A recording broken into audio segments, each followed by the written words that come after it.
Je n'ai jamais eu peur d'être seul à la maison. Le silence a sa magie particulière qui permet d'entendre le moindre son. Mais ce Noël, le silence était différent. Il était lourd, comme s'il cachait quelque chose. Au début, cela semblait n'être que mon imagination, le craquement innocent des vieux murs, le léger bruissement du vent à l'extérieur de la fenêtre. Mais lorsque j'ai entendu des pas venant de la pièce vide, j'ai compris que je n'étais pas seul. J'ai toujours aimé Noël, et pas seulement pour les cadeaux ou les dîners de fête. Pour moi, c'était une période où tout ce qui m'entourait semblait vraiment douillet et chaleureux, surtout par rapport au froid qui régnait à l'extérieur. En général, ma famille et moi fêtions Noël à la maison, dans un grand salon avec une cheminée, où l'odeur des branches de pin se mêlait aux arômes de cannelle et d'orange. Nous rions et plaisantions tous ensemble, jusqu'à ce que ma mère serve le gâteau de Noël et que mon père commence son histoire traditionnelle sur le renne de Noël, qui ne vient jamais. Cette année, cependant, tout était différent. La famille est partie à la montagne pour rendre visite à des parents et je suis resté seul à la maison. À première vue, c'était la solution idéale. Pas de responsabilité pendant les vacances, juste la paix et la tranquillité. Je pensais passer ces quelques jours à mon rythme, regarder la neige tomber lentement, lire des livres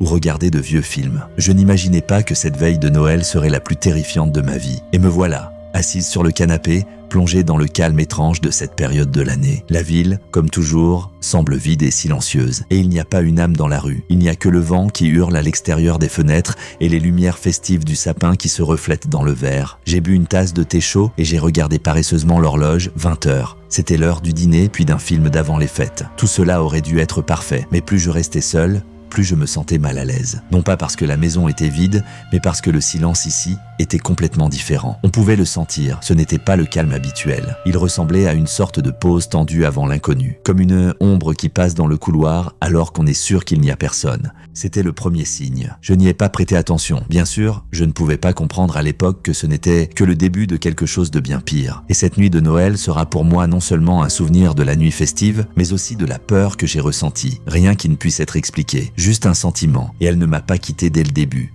Ma famille a toujours eu l'habitude de fêter Noël ensemble. Je ne me souviens pas quand c'est devenu une tradition. Mais il semble que depuis l'enfance, c'était une période pleine de bruit, de rires et de préparatifs interminables. Cependant, il y a quelques années, la situation a commencé à changer. Mes parents ont commencé à s'absenter plus souvent les week-ends. Et, au lieu de faire la fête à la maison, nous sommes allés à la montagne pour rendre visite à la famille. Pour moi, c'était un processus tout à fait naturel. Tout le monde vieillissait et chacun avait ses propres choses à faire. Quelques jours avant Noël, j'ai reçu un message de ma mère m'informant que cette année encore, nous ne ferions pas la fête à la maison. Mes parents les ont invités chez eux et moi, en tant que fils aîné, sans aucune demande supplémentaire, je suis resté à la maison. Au début, j'étais même content. Pas de bruit, pas besoin d'être socialement actif. Juste un tête-à-tête avec moi-même. Et dans cette maison, je me suis toujours senti chez moi. Peut-être à cause des vieux meubles couverts de poussière ou à cause de l'arôme familier des planchers en bois qui vient avec le froid. Il me semblait que rien ne changerait. Tout resterait comme avant. Mais je ne savais pas que cette année était la dernière pour moi à être aussi calme. Les soirées s'allongeaient et les moindres bruits de couloir me semblaient trop forts. Quelques jours avant les vacances, alors que j'étais au lit, j'ai soudain entendu un bruit inexplicable venant d'en bas, comme si quelqu'un tournait des pages ou ouvrait un livre. J'étais persuadé qu'il s'agissait des vieux tuyaux, des problèmes techniques qui auraient dû être résolus depuis longtemps, mais il n'y avait tout simplement personne pour s'en occuper. Le même jour, au cours de ma promenade habituelle dans la ville, je me suis rendu compte que je me sentais un peu mal à l'aise. La ville, qui était toujours animée, généralement à Noël, avait un aspect inhabituel cette fois-ci. Les rues étaient vides, et les quelques personnes qui apparaissaient à l'horizon semblaient préoccupées par leurs propres pensées, sans l'agitation habituelle d'avant les fêtes. Quelques fois par jour seulement, j'ai rencontré des gens qui se précipitèrent dans les magasins pour voir les dernières promotions. Mais il n'y avait pas dans leurs yeux la lumière de Noël que j'avais l'habitude de voir. Cette année, d'une certaine manière, la fête m'a semblé étrangère, comme si une boule d'angoisse inconnue flottait dans l'air. J'ai essayé d'appeler mes parents à plusieurs reprises, mais ils ne répondaient pas. Au début, cela ne m'a pas dérangé car ils pouvaient être occupés à préparer les vacances ou simplement à profiter du temps que nous passons ensemble. Cependant, lorsque le téléphone a fini par s'éteindre, j'ai réalisé que j'étais complètement coupé du monde. Les enfants qui rendaient visite à leurs grands-parents pendant les vacances passaient devant ma maison en silence. J'avais l'étrange impression de ne pas faire partie de ce monde, d'être à l'écart. Aujourd'hui, je me rends compte qu'il s'agissait de l'une de mes premières prémonitions. Cet état de détachement où l'on semble être chez soi, mais où l'on sent en fait que le lien avec la réalité disparaît peu à peu. J'étais donc assis dans le silence que j'ai toujours aimé. Lorsque j'ai entendu le premier son étrange, c'était un doux tintement inexplicable. Tous ces sons qui semblaient normaux, le vent frappant les fenêtres, le bruissement du vieux toit, ont été soudainement arrêtés par quelque chose d'autre, quelque chose de plus tangible. Si je n'y avais pas prêté attention à ce moment-là, les choses auraient pu se passer différemment. Mais pour une raison ou une autre, j'ai commencé à écouter le son qui semblait traverser les murs. Je me suis levé du canapé et ce mouvement, ce simple geste, est devenu un tournant. La véritable peur a commencé à s'installer lorsque j'ai réalisé que je n'avais aucune réponse à mes questions. Que se passe-t-il exactement? Alors que je marchais dans le couloir vers la cuisine, les pensées ont commencé à défiler dans ma tête et j'ai de nouveau entendu le bruit. Mais cette fois-ci, il était plus fort. Je n'arrivais pas à me défaire de l'idée que ce n'était pas seulement quelque chose qui pouvait arriver aux vieilles maisons. Quelque chose ne tournait pas rond. Je ne savais pas pourquoi ce son me dérangeait tant, mais plus j'essayais de l'ignorer, plus il résonnait distinctement dans ma tête. Ce n'était pas le grincement habituel des vieux murs, c'était comme s'il glissait dans l'air, essayant de me trouver. Je suis resté dans le couloir sombre, sentant chaque ombre prendre forme. Chaque regard semblait si réel que je pouvais ressentir un contact physique. J'ai dégluti. C'était comme une sensation de froid qui vous saisissait soudainement, comme si vous étiez dans un autre monde. Au début, j'ai pensé que c'était juste mes nerfs après quelques jours de solitude. Mais plus j'écoutais, plus je sentais que c'était quelque chose de sérieux. Ce n'était pas seulement un son, c'était une présence. Quelqu'un ou quelque chose était ici avec moi, et je n'étais pas prête à l'entendre. La prise de conscience qu'il ne s'agissait peut-être pas d'un simple bruit oublié a commencé à envahir mes pensées. J'ai serré les poings, réalisant que je ne pouvais pas rester là à attendre plus longtemps. J'ai marché jusqu'à la fenêtre et j'ai regardé dans la cour, dans ce qui aurait dû être un endroit sûr. Il faisait nuit dehors et seule la faible lumière du réverbère se reflétait dans la neige molle. Il n'y avait rien qui bougeait dans la cour, aucune trace de pas, juste un calme qui me rendait encore plus anxieuse. Je me suis dit que c'était peut-être le vent, mais quand je suis retourné dans le couloir, j'ai de nouveau entendu ce bruit. Et pas seulement ce bruit. Je pouvais maintenant entendre clairement quelque chose de lourd, comme un pied humain, qui marchait sur le parquet dans une autre partie de la maison. C'était trop clair pour que ce soit le fruit de mon imagination. Mon cœur s'est mis à battre la chamade. J'ai essayé de me calmer en absorbant le calme habituel de la nuit, mais en vain. C'était impossible. Mes pensées commençaient à échapper à tout contrôle. Je déglutis à nouveau et me dirigeais vers les escaliers. Toutes les fenêtres étaient fermées. J'ai mis des écouteurs dans mes oreilles. J'ai écouté de la musique. J'ai essayé de ramener mon attention sur quelque chose de familier, mais le son est devenu plus clair. Je pouvais maintenant l'entendre même à travers la musique. Quelqu'un marchait dans ma maison, quelqu'un se déplaçait dans l'obscurité. Et ce n'était pas une impression de fiction, c'était l'impression que quelqu'un se tenait à côté de moi. Je pouvais sentir son souffle. C'est drôle, j'ai même essayé de penser à autre chose. Peut-être s'agissait-il d'un bruit parasite provenant des maisons voisines, mais ce moment ne m'a pas laissé en paix. Le bruit est revenu d'en bas, cette fois comme si quelque chose de lourd tombait sur le sol. Ma main s'est instinctivement portée vers le téléphone pour composer le numéro de mes parents. Mais l'écran n'affichait que l'ennuyeuse inscription « Pas de connexion ». Quelque part au fond de moi, j'ai commencé à réaliser que j'étais complètement seul. Et maintenant, je ne pouvais même pas sortir de cette maison parce que la connexion n'existait plus. J'avais l'impression d'être piégé,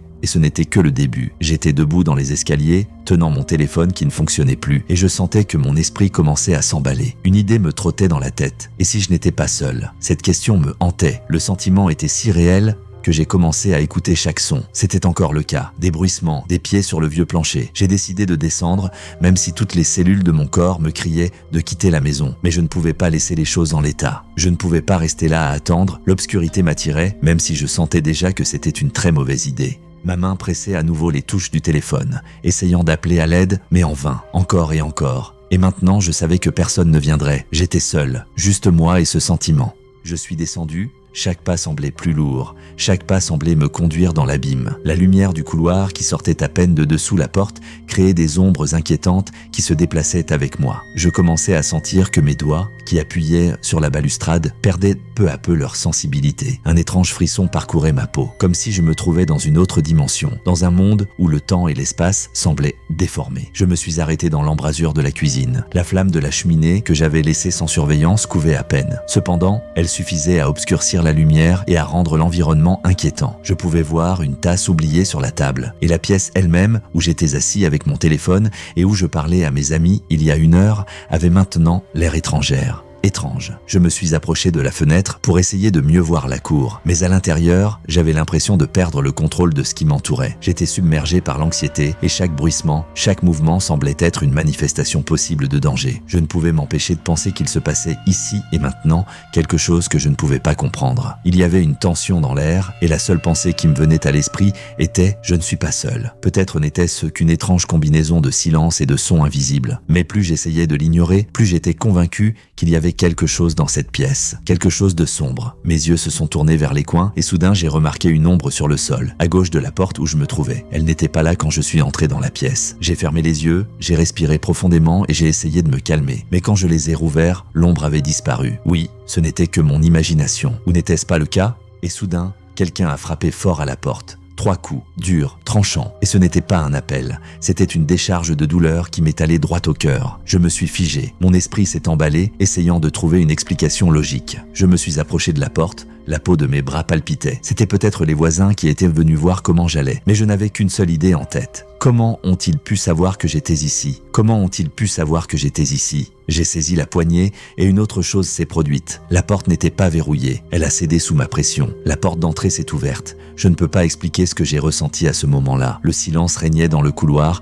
il n'y avait personne, et il n'y avait personne dans la rue à proximité. Mais dès que j'ai posé le pied sur le seuil, j'ai senti une autre odeur, désagréable, amère, un peu sucrée, comme des produits chimiques, comme quelque chose qui sort de terre. La porte était ouverte jusqu'au bout, et maintenant je me tenais sur le seuil, ne sachant pas quoi faire. J'ai regardé le seuil, ce petit morceau de froid qui s'éparpillait autour de moi, et soudain, inconsciemment, j'ai vu qu'il y avait une goutte de quelque chose de sombre sur le sol. C'était peut-être de l'eau ou de la neige fondue. Mais en m'approchant, j'ai vu que la goutte était différente. Elle ne ressemblait pas à de l'eau ordinaire. Elle était rouge. Et soudain, mon téléphone s'est mis à sonner. Une icône d'appel est apparue sur l'écran. Ma main a tremblé lorsque j'ai vu qui m'appelait. Le numéro ne figurait pas dans ma liste de contacts. Et le numéro lui-même était étrange, pas naturel. J'ai appuyé sur le bouton « Accepter » et j'ai immédiatement entendu un murmure à l'autre bout du fil. Pas clair, pas distinct, mais compréhensible. Mes oreilles étaient engourdi, je ne comprenais rien. Seulement une voix étranglée qui répétait un mot, le même, n'ouvrait pas la porte. Mon cœur s'est enfoncé dans mon estomac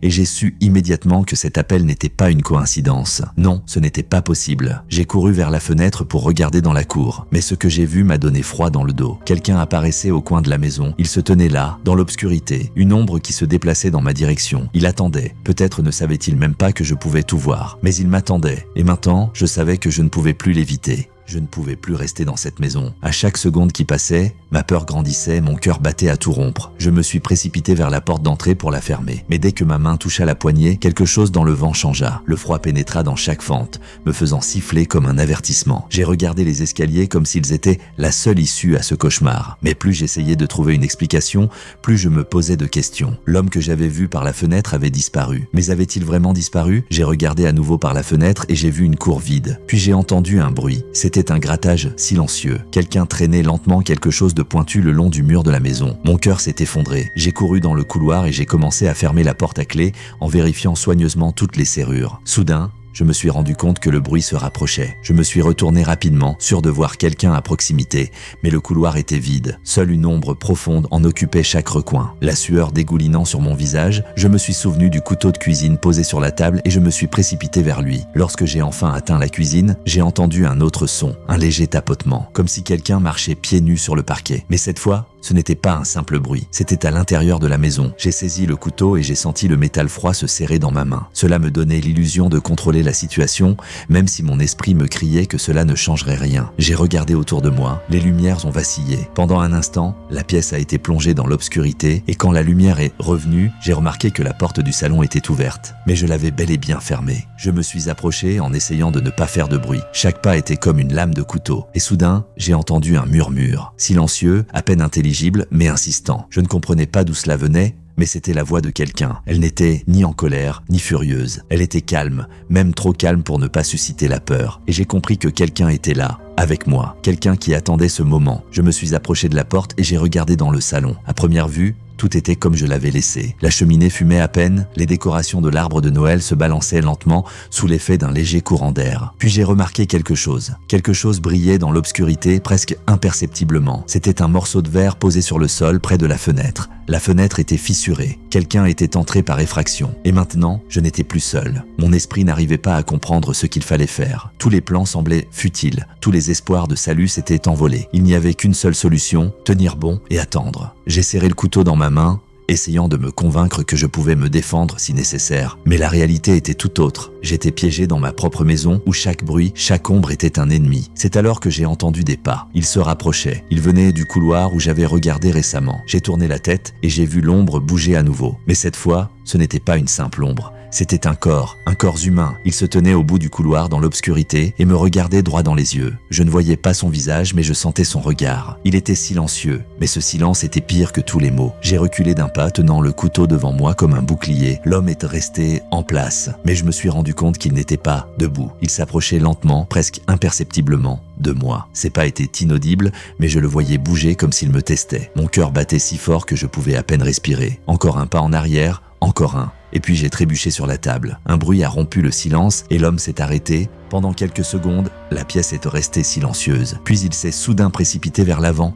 Quand il s'est précipité, je n'ai pas eu le temps de réfléchir. C'était l'instinct, j'ai fait ce que j'ai pu. Serrant le couteau dans ma main, je l'ai balancé devant moi, plus pour me défendre que pour attaquer. J'ai entendu le métal rencontrer l'air et j'ai senti une peur froide m'envahir lorsque j'ai réalisé que j'avais raté mon coup. L'homme s'est arrêté à quelques pas et je le vois mieux maintenant. Il était grand, habillé de vêtements sombres qui le rendaient presque invisible dans la pénombre. Son visage était partiellement caché par une capuche, mais j'en voyais assez pour me souvenir de son regard. Ce n'était ni de la colère, ni de la haine, c'était une froide indifférence, ce qui le rendait encore plus terrifiant. Il n'était pas là pour intimider, il était venu pour achever quelque chose. Mon cœur s'est arrêté lorsqu'il s'est à nouveau avancé vers moi. J'ai reculé d'un pas, mais je n'avais nulle part où me réfugier. J'étais dans le coin, coincé entre la table et le mur. Il s'est approché et j'ai vu sa main se porter à sa ceinture. Il tenait quelque chose dans sa main, un objet brillant à peine visible, un couteau. C'était maintenant un jeu de survie et j'étais le seul à ne pas en connaître les règles. Un souvenir m'a traversé l'esprit, la porte que j'avais laissée ouverte, le bruit du verre brisé, un appel inconnu. Tout cela faisait partie du même plan et je n'étais qu'une proie dans cette maison qui soudain ne m'appartenait plus. Tout ce que je pouvais faire, c'était me battre. J'ai serré le couteau plus fort et sans réfléchir, je me suis élancé vers lui. Je me suis élancé, sentant mon bras traverser l'air, mais cette fois, il était plus rapide. Sa main a saisi mon poignet et l'a poussé avec force contre le mur. Le couteau m'échappa des doigts et tomba sur le sol dans un bruit sourd. J'ai essayé de me libérer, mais il me tenait fermement. Son autre couteau s'est approché et je pouvais voir mon reflet dans sa lame. Mais quelque chose d'inattendu s'est produit. Il y a eu un bruit sourd derrière lui et l'homme s'est figé. Sa poigne s'est relâchée et il a regardé autour de lui. J'ai également regardé dans la direction du bruit et j'ai vu une porte qui avait été brusquement ouverte. Derrière elle se tenait un voisin, un homme âgé avec une pelle dans les mains. Le voisin a crié « Laissez-le partir » et sans attendre de réponse, il a donné un coup de pelle sur la tête de l'agresseur. L'homme est tombé par terre et j'ai immédiatement fait un pas de côté. Tout s'est passé si vite que je n'ai même pas eu le temps de réaliser ce qui venait de se passer. L'agresseur était étendu, immobile et le voisin se tenait là, respirant difficilement, tenant une pelle comme une arme. J'ai vu quelqu'un venir chez vous. J'ai su que quelque chose n'allait pas, explique le voisin. Sa voix était hachée mais pleine de détermination. J'ai acquiescé, incapable de dire un mot. Nous avons appelé la police et lorsqu'elle est arrivée, l'agresseur avait perdu connaissance. Il a été arrêté, mais je n'ai jamais su qui il était ni pourquoi il avait choisi ma maison. La police a suggéré qu'il pouvait s'agir d'un cambrioleur ou d'une personne agissant selon un scénario préétabli. Je n'ai pas dormi cette nuit-là. Après que la police a emmené l'agresseur, je suis resté seul dans la maison. Mais ce n'était plus la même maison. Chaque bruit, chaque ombre me rappelait ce qui s'était passé. Je suis resté assise en silence, sentant la peur céder peu à peu la place à l'épuisement. Cette nuit-là m'a changé à jamais. Et chaque fois que je m'en souviens, je remercie mon voisin d'être venu à temps. Sans lui, cette histoire aurait pu se terminer autrement. Mais ce qui me fait le plus peur, c'est la question à laquelle je n'ai jamais eu de réponse. Si je n'avais pas ouvert cette porte, tout cela serait-il arrivé? Aurait-il trouvé un moyen d'entrer de toute façon? Parfois, je crois que j'entends encore ces pas dans l'obscurité. Si cette histoire vous a donné des frissons, n'oubliez pas d'aimer et de vous abonner pour ne pas manquer d'autres histoires effrayantes. Et si vous voulez rester dans l'ambiance de Noël, je vous recommande de regarder ma dernière vidéo sur Noël dans les Alpes et l'histoire de l'arbre de Noël qui cache un terrible secret. Rendez-vous dans le prochain numéro. Et n'oubliez pas que même dans le silence, on peut entendre quelque chose d'effrayant.